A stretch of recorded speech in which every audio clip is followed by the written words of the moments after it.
A Corporación OIESA debaterá o próximo martes sobre a aprobación da Relación de Postos de Traballo. O documento quedou sobre a mesa no último pleno da pasada legislatura, en 2015. O Executivo decidiu agora retomar a súa aprobación, co fin de regularizar a situación de todos os traballadores do Concello. Que quedou sobre a mesa no ano 2015, curiosamente someteuse a consideración do pleno nun pleno extraordinario, digamos 48 horas antes da apertura dos colexios electorais do que son as eleccións municipais do 2015.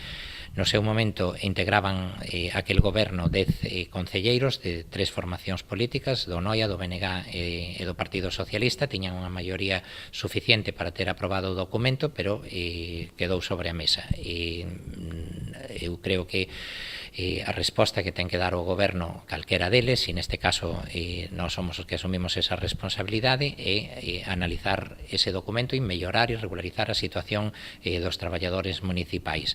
Aínda que a súa aprobación suporá unha mellora en maior ou menor medida das condicións de todos os traballadores, haberá que introducir unha serie de modificacións.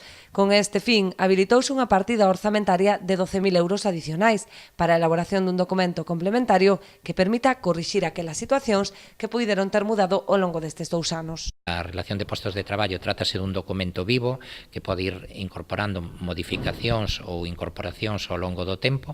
Ese é un documento que sirve de base e que somos conscientes, e por eso se dotou no orzamento unha cuantía de 12.000 euros adicionais para encargar a través dun servicio externo, a través dunha auditoría externa, a posibilidade de elaborar un documento complementario que recolla aquelas situacións que podían non estar debidamente recollidas neste documento ou que mudaron como consecuencia do paso do tempo.